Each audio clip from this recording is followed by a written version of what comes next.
All right, good afternoon, everyone. Welcome to our first quarter webinar for 2025. My name is Nick Brule. I'm a senior program manager here at the National Law Enforcement Officers Memorial Fund. Generally, in these webinars, we're joined by our partners from NHTSA. Unfortunately, NHTSA will not be able to join us today.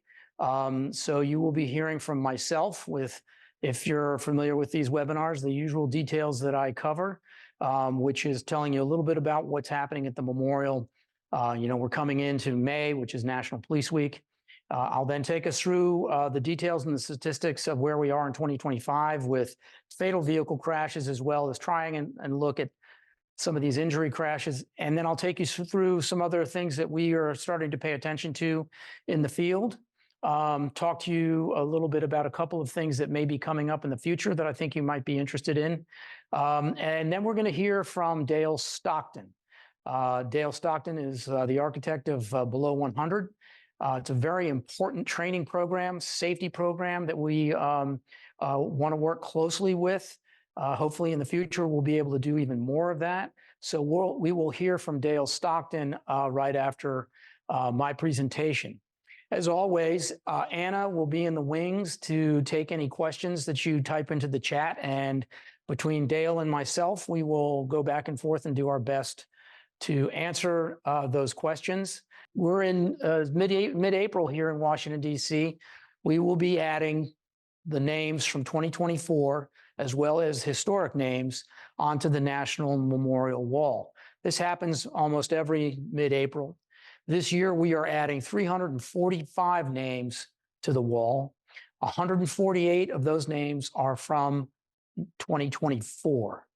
And it's interesting because I am also the president of my former agency, the Metropolitan Police Department, and we have a new memorial wall that we just had built not far from this memorial. So if I can take a selfish moment, I would encourage you, if you could, when you're here during Police Week, if you're coming, to walk across Indiana Avenue right behind the courthouse here next to the museum and look at our memorial. And unfortunately, we are adding a name to our memorial wall from the Metropolitan Police Department's 163-year history. So that's kind of what's happening, and that takes us into Police Week. So Police Week is a big deal around here. You know, it's kind of the big show for the National Law Enforcement Officers Memorial Fund. Here is a listing of some of the items and things that are occurring over that week, which really begins on Sunday, May 11th. If you're not familiar with what we do, May 13th is kind of the big day. We have a candlelight vigil. That vigil is on the National Mall. That vigil is usually attended by leaders in the law enforcement community from not only the federal government, but local agencies, as well as other large departments and small departments, and a varying number of people will get up to read those 345 names that we are dedicating and adding to the National Memorial. May 15th is, and I think it's down at the bottom there, is the National, it may not be there now, it looks like we're only at the 14th on this snippet I've got, but May 15th is when there is the National Police Week Memorial, which is hosted by the FOP, which is on the west lawn of the Capitol and is generally attended by the president. And again, they also honor our fallen officers in a ceremony there. This is just a quick shot that I've used. You've seen it before, but it's a great photo of what it looks like with those folks all facing the stage as names are being read. And we, from one candle at the front of the audience, share the light that spreads out throughout the entire audience. It's, as you've heard me say before, can be a very sobering and somber experience. During that time, the museum will be open. We currently have an exhibit, and I think it'll still be here in May, of artists who are police officers. So there are some sculptures, but largely paintings and drawings and etchings done by current and former police officers. Some of the art is spectacular, and it's not all necessarily law enforcement related. Some of it is, but not all of it. Some of it is just their artistic talent and skills being showcased. And of course, the National Law Enforcement Museum has a number of displays. You're looking at an image of some items from 9/11 and other other things related to some terrorist operations that law enforcement took place. This is part of our time capsule. So before I start, behind me, this is our room of remembrance, our hall of remembrance. These are the panels or cells, if you will, that have the image and the end of watch date for every law enforcement officer whose name was added to our wall last May. These will all be taken down in the next week or so and replaced with new images. And if we don't have a photograph, we will use a patch from that organization to represent that organization. If we, particularly with these very old cases, you know, when we find a case of a town marshal from 1880, we may not have an image of that individual, but we will put something up instead of that to make sure that they're memorialized in the Hall of Remembrance. So let's just a few reminders about what it is we do here, apart from put names on the wall and tell America's story through our museum. I'm a member of the Officer Safety and Wellness team, and we have three primary programs that we run. One is Safe Leo, which is suicide awareness for law enforcement officers.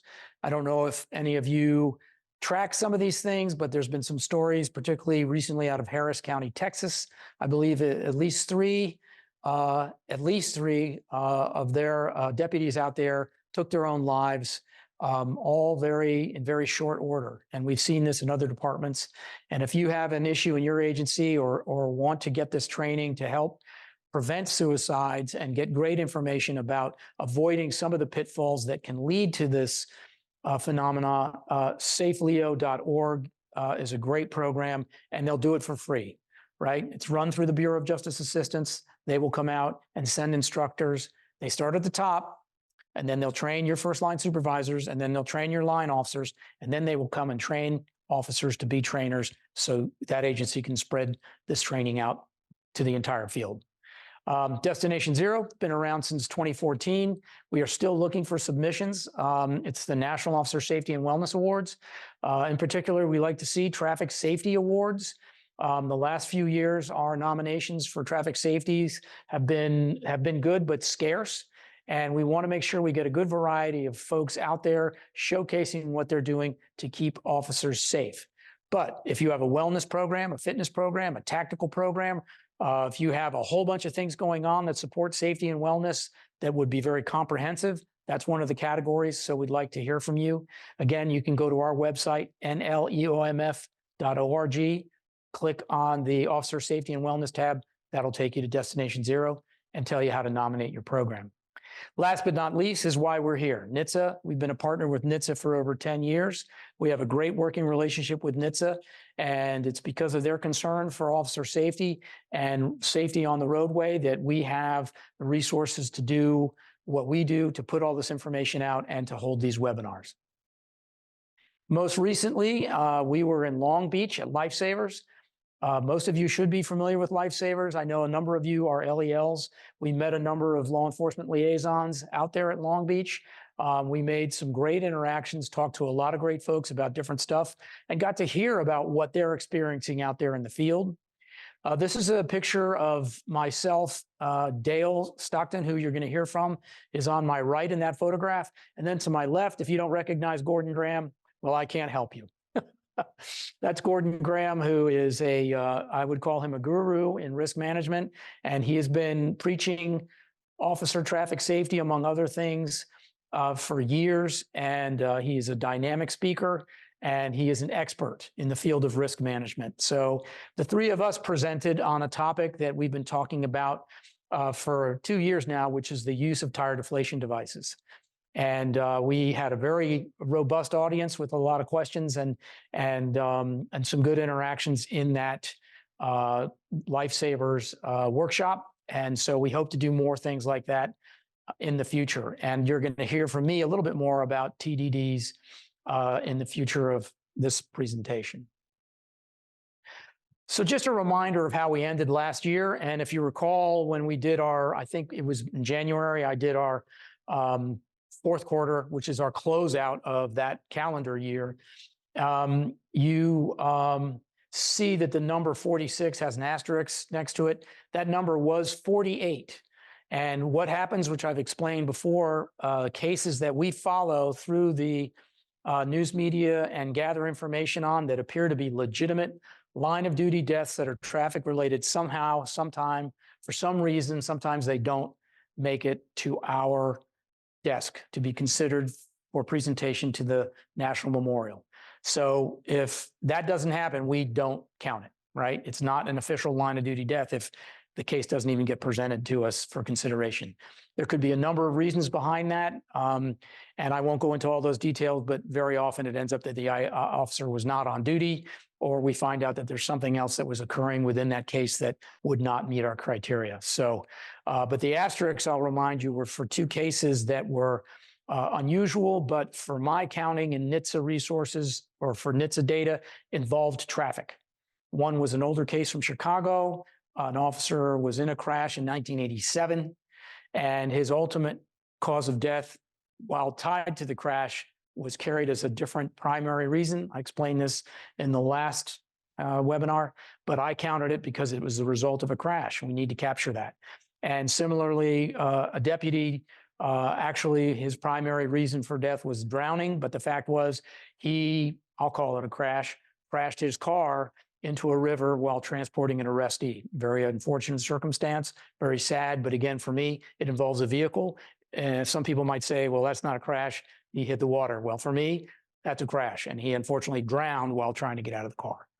So that's why there's the asterisk next to it. Let's look at where we are now. And I updated this yesterday.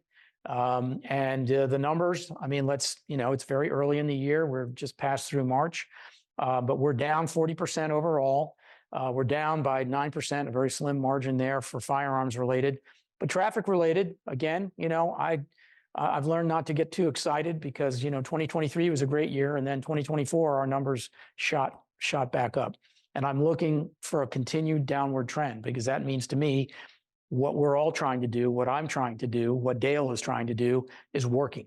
The message is out, people are acting on it, and we're saving lives. To me, that's the major metric by whether or not we're succeeding is, are we reducing crashes? Are we reducing fatalities? Are we reducing injuries? And so traffic related is down, as are other causes. And just a reminder, other causes is the gamut that runs in law enforcement line of duty deaths from being stabbed, assaulted, electrocuted, 9/11 related illnesses, which are still coming in, those kind of things. So back in 2024, if you recall my fourth quarter webinar, I told you that the analysis of 2024 seatbelt use had not been completed. Well, we finally, once those two cases didn't come in and I finished my analysis of all the cases that were submitted, that's the percentage of officers who died in 2024 who were not wearing their seatbelt. It's one of the highest percentages we've ever seen. 52 is the highest I had seen when I first started doing this. I don't know what we've got to do or how we're going to do it, but we have got to get officers to wear their seatbelts. And I'm one for drastic measures. We've heard about peer support. We've heard about punitive action. We've heard all these kinds of things, but we have to convince our officers that they are safer with it on. The tactical reasons that are given are just not sufficient. Learn to get out of that belt quickly. Arrange that material on your external vest, which is more than I had to deal with, I know, but even so, get seatbelt extenders. Don't allow your peers to put that seatbelt behind them so they don't hear the annoying dinging. Make sure they're wearing their seatbelts. To that end, one of our partners, Stephanie Fowler, who's with CDC NIOSH, and I think you've heard from her before, is doing a study, a seatbelt study. If you have a second and a pen and paper and are a sworn officer or want to share this with sworn officers, she is doing a study and wants to interview officers about why they do or don't wear their seatbelt. She's trying to get to the bottom and create data to have a true study so we can better understand this problem with officers not wanting to belt up. So it's mstefani@mix.wvu.edu. Take a picture of it, ask me for it if you didn't get it. Send me an email. I'm going to give you my email at the end of this, and I'll get you connected with Melanie. It's completely anonymous. She just wants to talk to actual officers to hear their side of why they don't do it. So let's look at 2025 and what's been happening in terms of fatalities in law enforcement related to traffic. There have been 2 fatal automobile crashes. There have been 3 struck-by crashes, and you know, struck-bys are one of the things we do focus on. Not that we're ignoring automobile crashes, we're not, but struck-bys are something that there are lots of actionable things that can be done out there on the road to help protect yourself. No single vehicle crashes, which is good because that's one of the things we always harp on, because very often that has to do with speed and loss of control by an officer, typically in a response, but sometimes just during normal driving. And then 2 moto crashes, and you know we also monitor and talk about and analyze motorcycle crashes. So the 2 fatal automobile crashes both involved pursuits. And one of them, and this is not an image from that's an older image. There was an image I had of that crash that occurred in California, but that image still had the officer's body in the street with a flag draped over it. And the reason that happened is because his cruiser struck a pole, split in half, and he was ejected out of the fractured car, which split around the pole. Very violent collision, very sad. And the other crash also involved an officer responding to a pursuit that was involved in a collision. So 2020 struck-by crashes. You have one who was struck on the scene of a crash, and then one that involved a tire deflation device. We want to talk more about the tire deflation devices. Again, I think I have an image. Yeah, I got this off the, this came out and it's still up there. Every once in a while, folks are posting videos of great stop sticks, good hit, as you see here, it's titled. This is a weird image to look at. If you can see my mouse, those are the headlights of the suspect vehicle.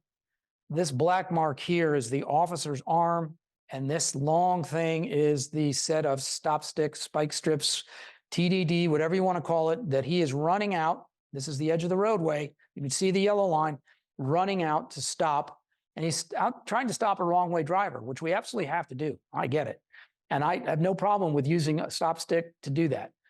But this is what we don't want officers to do. This is precisely what we want to stop. Officers quickly deploying these stop sticks and doing so by running out in front of the cars. And if you've heard me say it before, I'm going to say it again. Watch the stop stick training video. There is a tether on that so that you can drag that long thing across the road from a safe distance, behind cover, not your car, and spike the tires of that vehicle and rip it out of the roadway so the people behind it, your pursuing officers, don't also get their tires spiked. And I want agencies to get away from this celebratory close call stuff about these stop sticks, because you're just a second away from it being a tragedy, not a victory. I had this slide up before. I'll update it with 2024. Actually, I think that is 2024 there. We went from a low of 10 in 2023 up to 17 in 2024. I'm hoping we don't match that same record again this year. I hope we continue to see a decline, but that's why we preach about struck-by crashes and some of the things that we can do to avoid these kinds of things. So one of the things we are doing with NHTSA is we're working on an initiative to create a map that will highlight officers who were struck and killed as a result of a violation of slow down and move over. If you all know Todd Lease and the Cumberland Valley Volunteer Fire Association, respondersafety.com, those folks there is an interactive map for struck-bys across the country. I had a meeting with Todd yesterday, and I'm going to be reviewing what he has up there, and we'll be creating a map.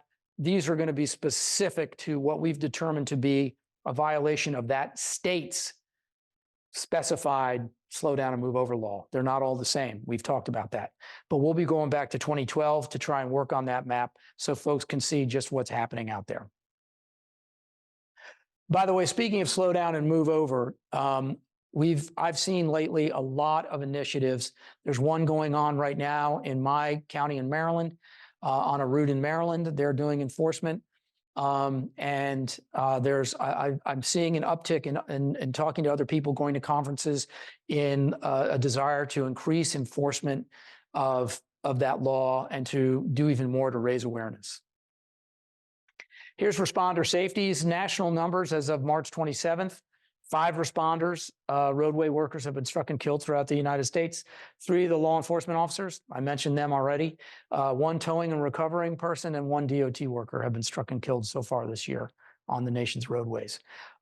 Just a reminder, responder safety has a struck by reporting function on there for you or anyone in your agency to record a near miss, record an injury crash, and to record just a property damage crash that is a secondary crash out there that you've had that has become a struck by crash for vehicles on the side of the road. So our motor crashes, we've had 2 motorcycle officers. One was on patrol and was involved in a collision, and the other was returning from a detail. I believe that was in Puerto Rico. And a reminder again, we do territorial officers. We have Guam, Puerto Rico, and other territories that we also count.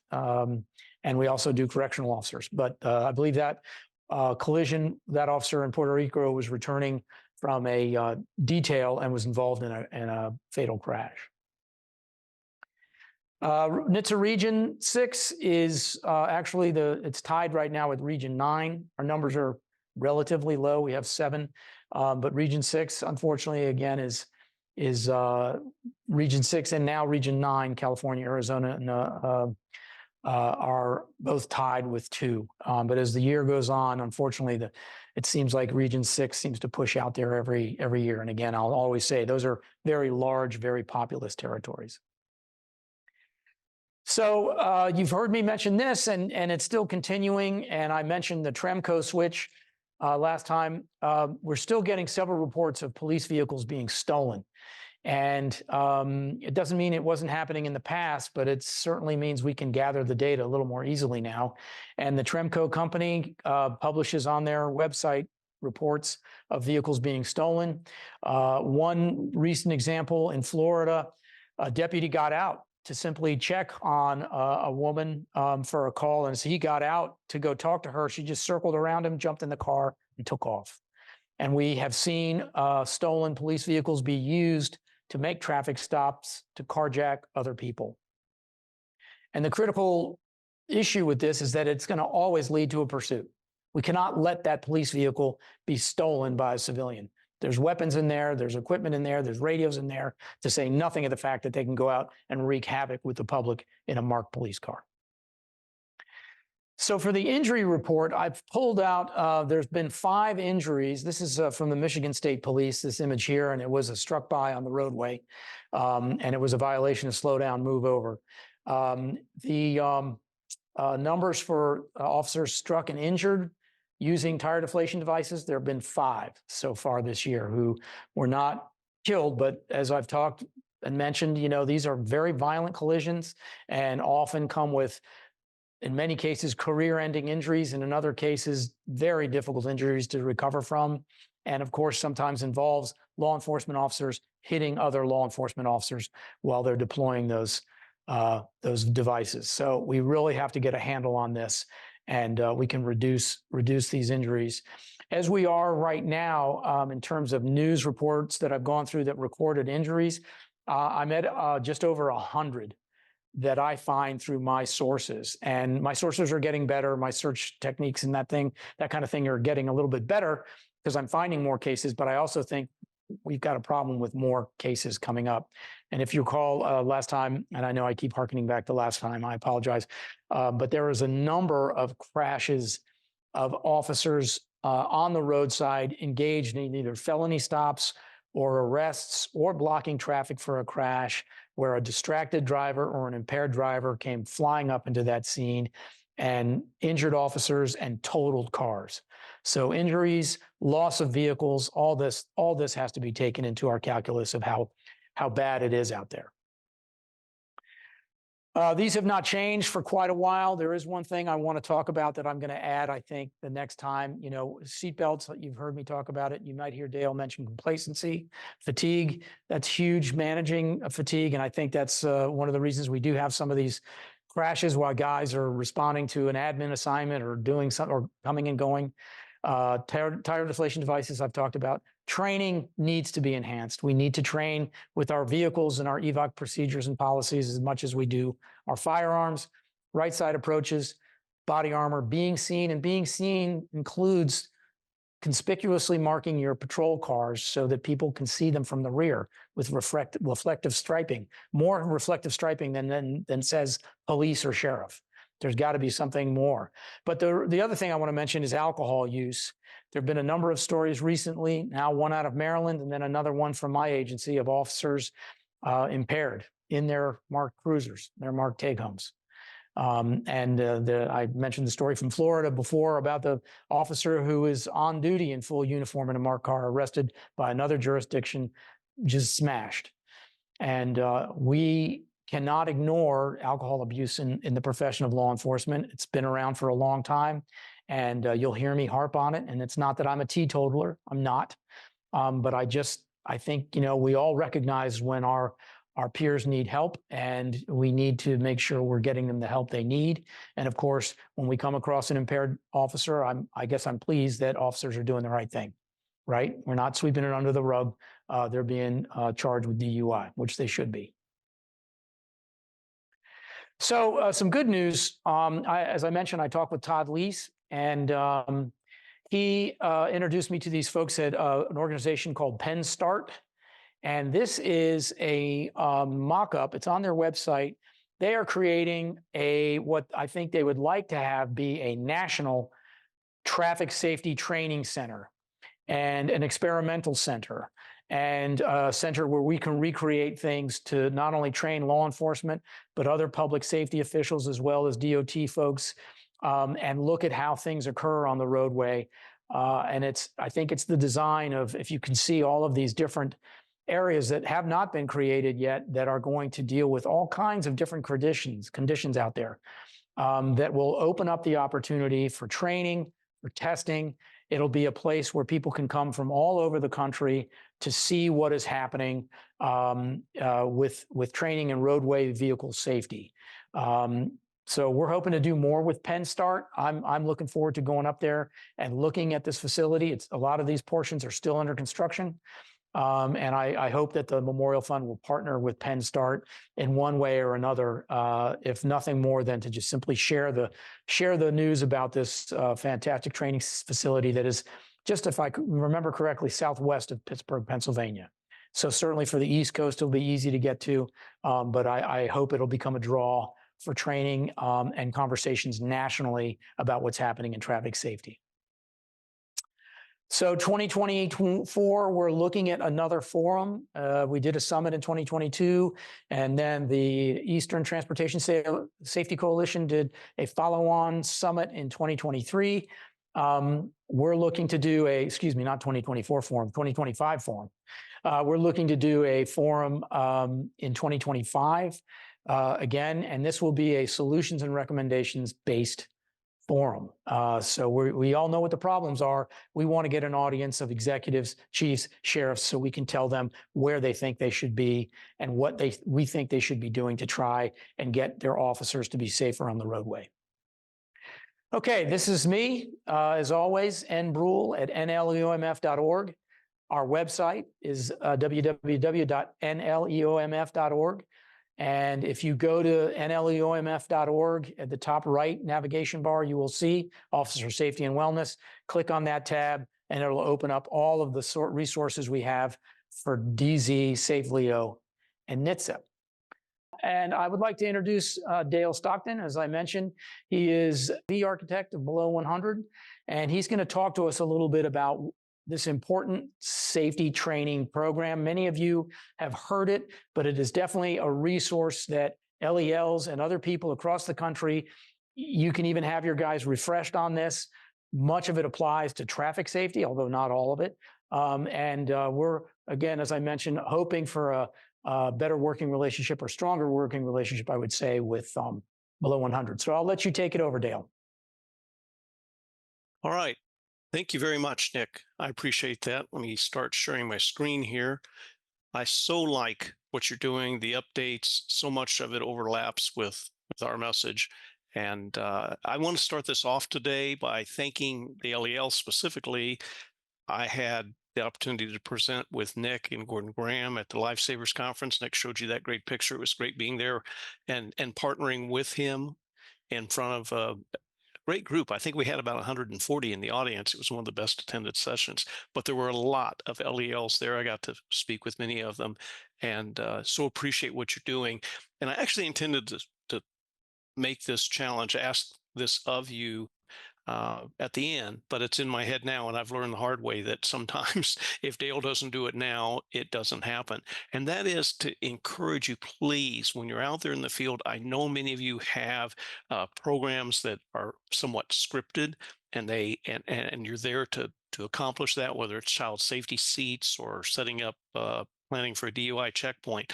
But use that opportunity when you're with those agencies to ask them a couple of basic things like, hey, do you know what your seatbelt wear level is here? And they're likely to say no.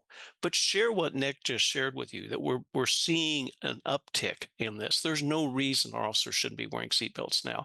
And then he mentioned TDDs. We're going to hit briefly on that today.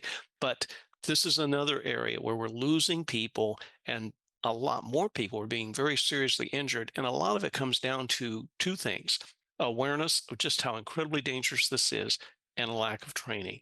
And you guys can help bring that awareness. So there's my challenge to you and my ask of you, and appreciate all that you're doing. Now, Nick mentioned that many of you are familiar with Below 100, and I know that because of the interactions we've had. I expect there's some people in the audience that maybe never heard of it, or if they've heard of it, they're like, I kind of know what it is. So I'm going to kick this off showing what we refer to in Below 100 as the trailer video. It's a little over 4 minutes long, and it gives you a very quick down in the trenches, if you will, all the aspects of Below 100. 1199, shots fired. I've been shot twice. Suspect nickel, the blue U color.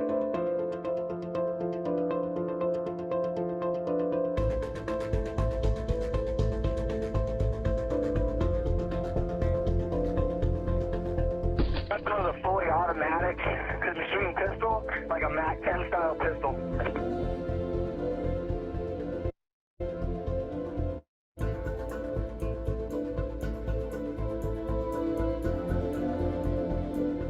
My husband was going code 3, lost control of his car, hit a median. He rode the median down pretty much like a skateboard and hit a light pole, and he succumbed to his injuries.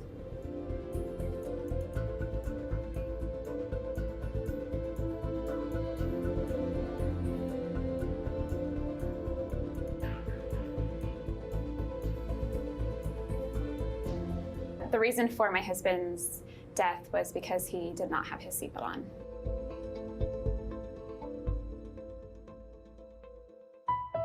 This is literally life or death, whether an officer makes it home to the family or is sent to a funeral home. The goal of Below 100 really is to drive down line of duty deaths to fewer than 100, a level we've not seen since 1943.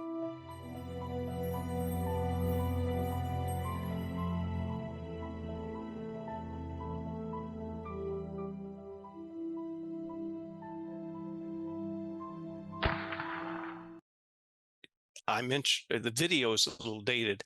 I said Below 100, we've not been there since 1943. Actually, it's now well over 100 years. And as you know, if you've been listening to the National Memorial for a while, we find additional line of duty deaths over the years. And so you have to go way back, more than 100 years to find a number below 100. So let's just talk about that number for a minute before we hit on 2025 and what's happening. There's a reason that we say below 100. And I have great respect for Destination Zero, because ultimately that would be perfect. But the reality of police work is it's a very dangerous profession. And if there's a guy out there that wants to ambush you and he's willing to die trying, it's just a tough environment for our people today. But what we know, when you look at our losses objectively, there are so many that are clearly preventable. When we have 56% of our folks that are lost in vehicle crashes not wearing seat belts, that's something we have control over. Our people have control over that. Our policy impacts that. Our police leaders can influence it. That's one area that we definitely, as Nick said, we need to really drill down on. So the reason we say below 100 is we know that we can achieve this, and it's just a matter of addressing those preventables. All right, so where are we in 2025? These pictures are our last 4 officers that were lost in this country. And not surprisingly, it's running pretty close to what the numbers have continued to show us over the last 20 years, vehicle-related and gunfire-related trade places. Over 20 years, it's about 8% higher for vehicle-related, but it's pretty close to half and half. The officer on the left, the officer on the right, both gunfire losses, the 2 officers in the middle, vehicle-related. And Nick mentioned TDDs today. The officer on the left, well, second from the left, Grant Candies, in Louisiana, is a tire deflation device loss. And I'm going to mention this again later, but I'll tell you now, we've lost 49 people, 49 officers, good people in this country in tire deflation device-related incidents. And there's hundreds, if not thousands more, suffered career-ending injuries because of that deployment. We can do better here. And it really comes down to training and awareness. The officer to, second from the right, Hector Cuevas. Many of you saw the photo. I'm going to show you an image here in just a minute of his vehicle. It is stunning. It is stunning what happened to that car, and speaks to just how impacting speed is in these incidents. This is an overhead shot of the crash scene from Deputy Cuevas's crash, and it's just it's heartbreaking. It's heartbreaking for him, for his family. He was married, 2 kids. The first officer on scene. I mean, think about the impact on the agency. It just goes so far. And that upper left quadrant there, where his vehicle is,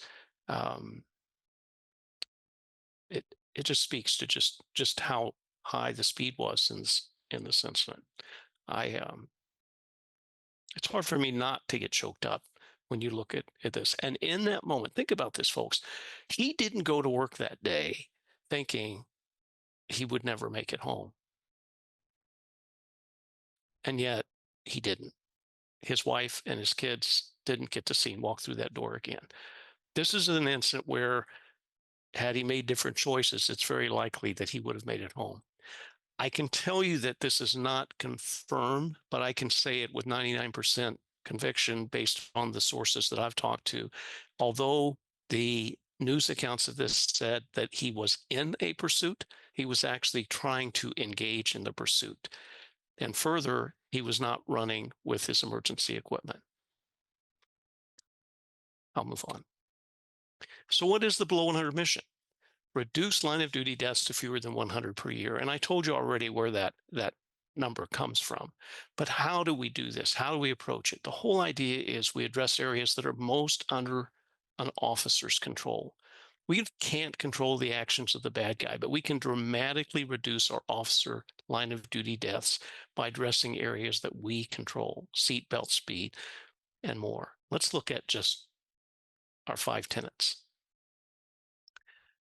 There's the 5 tenets below 100. Simple, straightforward. I'm so proud of the fact they literally fit on the back of a business card. Wear your belt, wear your vest, watch your speed. Those 3 are pretty objective. You either do them or you don't. The last 2, when, what's important now, essentially situational awareness. And remember, complacency kills, something we've heard since the day we first got into law enforcement. It truly does. So when you look at those 5 tenets, some people have said to me, that's so simple. Yeah, it is. It's simple to understand, but it's not easy. It's tough to change police culture. You know, most cops really don't like two things. One is change, and the other is the way things are. So we're caught in this kind of tension, if you will, and it's difficult for a 24/7 do what the last shift did and the following shift will do it and repeat, right? We tend to perpetuate our weaknesses, our problems. And just like, here's an example. It's simple to understand the concept of losing weight. Take in less calories, burn more calories. But how easy is it to do? Well, it's not easy. We know it's not easy, and it's not easy to change police culture. Okay, let's change gears a little bit here. Since this is a vehicle related webinar, I want to drill down on the traffic deaths, traffic related deaths of officers. And you probably already saw from the 5 tenets, I like to keep things really simple and present them in a way that people can remember. It's three S's: speed, seatbelts, struck by vehicles. That's what the bulk of our losses. In fact, it's hard to think of a situation in a vehicle related where it's not one of these three if the officer had any culpability in it at all. What is it about our culture, though? And I think one of the greatest quotes I've ever heard is the one you see on the screen right now. There is too much tolerance for negligent driving in our profession. For the longest time, I would hear police leaders say, we just crash a certain number of cars. That's what cops do. No, that's not what cops do. It's not what they should be doing. I've had police leaders literally reach out and say, we have crashed almost our entire fleet. Can you help us?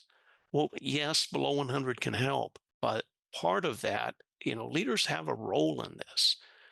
They certainly have a role in this. All right, so let's take it right at the top. Seatbelts. We know they work. We know they work, but only if you wear them. This crash is out of the DC area, and this is Adrian Morris's vehicle. Many of you have seen this before. It's from a few years back, but I show this one because in the video of this, you can see the rotator bar, the lights are still rotating. That's a plastic light bar. You can see the passenger compartment is intact. This was a survivable crash, and yet he died because he wasn't wearing a seatbelt and he got thrown out of the car. He should have made it home that night. He should have made it home. This next slide, this is actually, I think, one of our most powerful slides in our presentation because two of these cars involved line of duty deaths and two of these cars did not. Now, sometimes if I have enough time, we'll play the can you guess game. And it's not a game, it's serious, it's deadly serious. But you met Susan Moody in the video that I just showed you. She lost her husband, Brad. Brad's car is the one shown in the top left. You can see that the passenger compartment, he should have survived that crash. But as Susan said, the reason he died was he was not wearing his seatbelt. The lower left, that's one actually, Nick had a different angle on this car. That's Adam Rosenthal's vehicle from Delray Beach. Now, you might look at that and say, there's no way, Dale, nobody could have survived that crash. The seatbelt didn't make any difference. Well, I tell you what, look at that one and look at the two on the right. He survived that crash and he made it back to full duty. And the lower right one, I can't tell you the agency because they ask us not to share, but I have talked to the officer who was driving that car, and he did make it back to full duty. Also, both Mike Mitchell and the officer in that lower right vehicle attributed their ability to come back to two things: seatbelt and body armor. All right, let's move to TDDs, tire deflation devices, and we spent an entire almost 90 minutes on that subject at Lifesavers. I'll hit on it quickly here. We've lost 49 officers in this country in TDD-related incidents. We don't have to do this, folks. It can be changed. If you're not already making sure that your people are trained or helping make sure they're trained, please revisit that. I was involved in a group that helped Police One conduct a survey, about 600 responses, and roughly half of the agencies responded that the only training they did was the initial training. and never since. Think about that. This is one of the single most deadly things we can do. It's very low frequency, it's extremely high risk, and the variables in this are what kill people. There are so many variables that are not in the officer's control. We can do better in this area. All right, move to another tenet, body armor.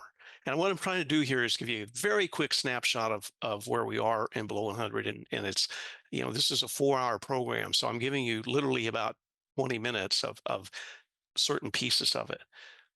Body armor works, but once again, only if you wear it. And I like to show this group of photos. It's out of Charleston, the Charleston church shooter. And I'm sorry if I'm picking on an agency, but they put themselves out there. The only person wearing body armor in any of these photos is the bad guy. And the officers put the armor on him. Why did they do that? Because they thought somebody might try to shoot him. They're literally standing in front of him, and they're not wearing body armor. We can do better than this. All right, let's move to win. What's important now? And in keeping with this being a kind of a vehicle-centric presentation in the area of struck by, this is a situation. You get out on the roadways at night, visibility is incredibly important, incredibly important. I took this photo. I did not set it up.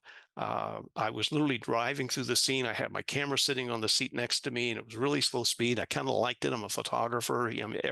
I thought at the time, man, this is working. The reflective gear is showing the guy's wearing his reflective raincoat, and it was a good scene. They had people slowed down. But as I worked my way through, I found out, guess what? There's another officer in this wearing the same raincoat, but he hadn't turned it reflective side out. Think about that. What's important now? To the guy on the right, it was being seen. He knew how potentially dangerous this is. To the guy on the left, I think its win concept stopped at, I don't want to get wet. Win is ongoing. It's got to be part of everything we do. And to that point, when we present win, we look at it both from a professional side and a personal side. And I won't go through each of these. You can see them for yourself. But it really does fit in so many of the things we do. And I'll give you one example. When you're on a traffic stop, do you take a phone call? Do you check your email? Or is your attention focused on that stop and your environment and the oncoming traffic? The phone can wait. The texting can wait. And on the personal side, so many areas of our life, I have had so many people tell me after they got exposed to win, saying, man, I've shared this with my kids. It's not just at work type stuff. It helps. And it's an easy concept. The more you do it, it's like muscle memory. Just becomes natural. All right, let's move to complacency. This word insidious, it's one of my favorite words because it reminds me of a snake. And that's just what complacency does. It sneaks in. And even things that you do every day, when you become complacent, they become much more dangerous. Think about that motor officer walking up on that truck that stopped there in the photo you're looking at. Many motor officers conduct dozens of traffic stops in a day. And we know from motor officers like to generally stay motor officers. In many agencies, they can do an entire career. Think of the thousands of times they've done that. How easy it is to become complacent. In addition, when we do things over and over again, we become overconfident. And if nothing bad has happened before, we tend to assume that nothing bad will happen again. Complacency.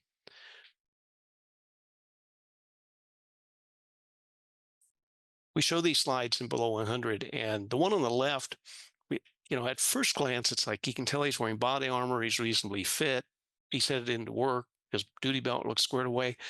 But when we ask people, what do you see? One of the first things they say is, he's carrying his gear bag in his gun hand. Well, he'd tell you, well, hey, I'm standing in front of the building I'm going to work in.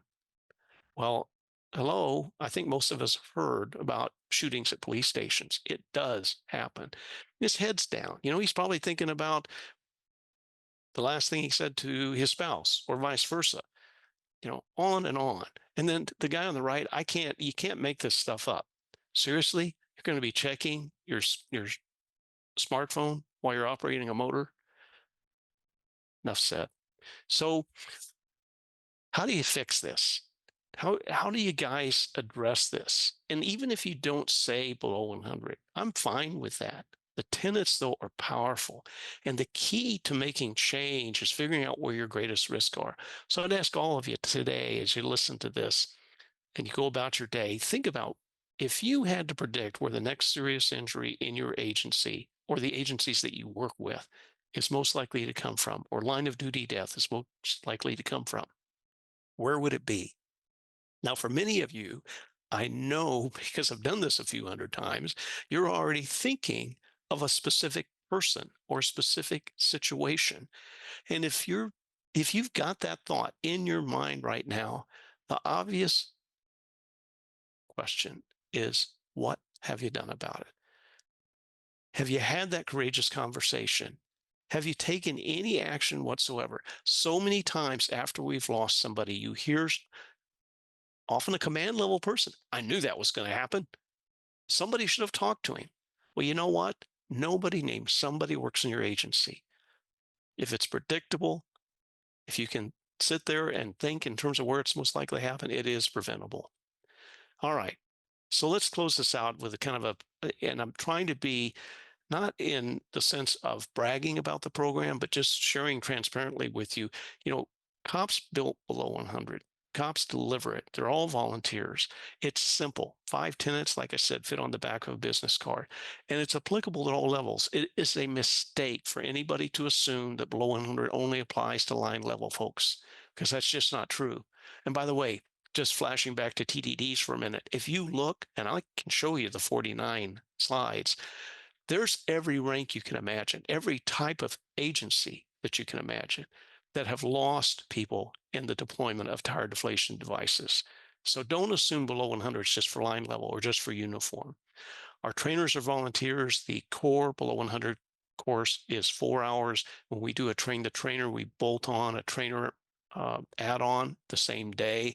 And we can't train somebody to be an instructor in 4 hours, but if they're already experienced as an instructor, we can empower them with the program. And the materials are provided to them at little or no cost. Again, it's 501c3, and our people are volunteers.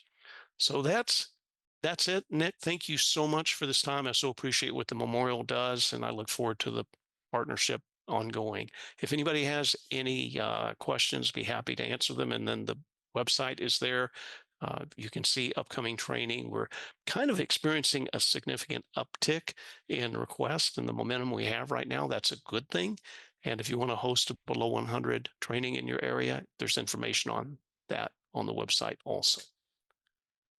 All right, that's great, Dale. Thank you so much. And as always, you speak quite eloquently and straightforward about what the issues are. And, I always appreciate it when we shine the light of day on some of these things and don't necessarily tiptoe around some of the harsh realities. You mentioned, the guy checking his phone on the motor. And, as I review things in the news, and there's so many videos out there that you can learn from, and you can really see what good things are happening out there as well as some bad habits.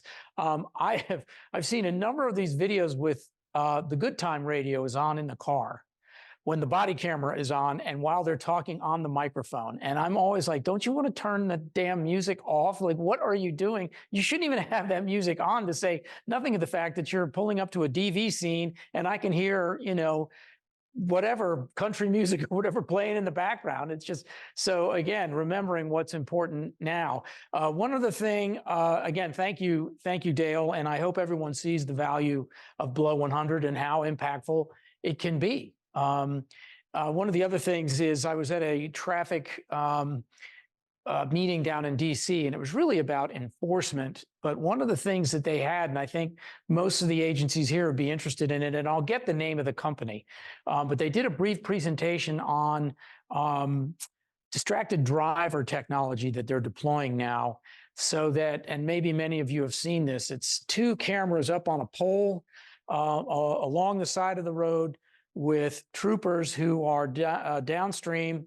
And this camera will simply take pictures of drivers as they're going by. And of course, it's got AI that's conducting analytics. And if you're sitting here in your car, the camera is high up because it's looking down into the car, and they can see this, right? Or if they see this, and I know they were testing it in Alabama, but of course, they're seeing all kinds of other things in the car that are worthy of a traffic stop, to say nothing of firearms and some other unusual activity that some drivers are engaging in. I'll leave it at that.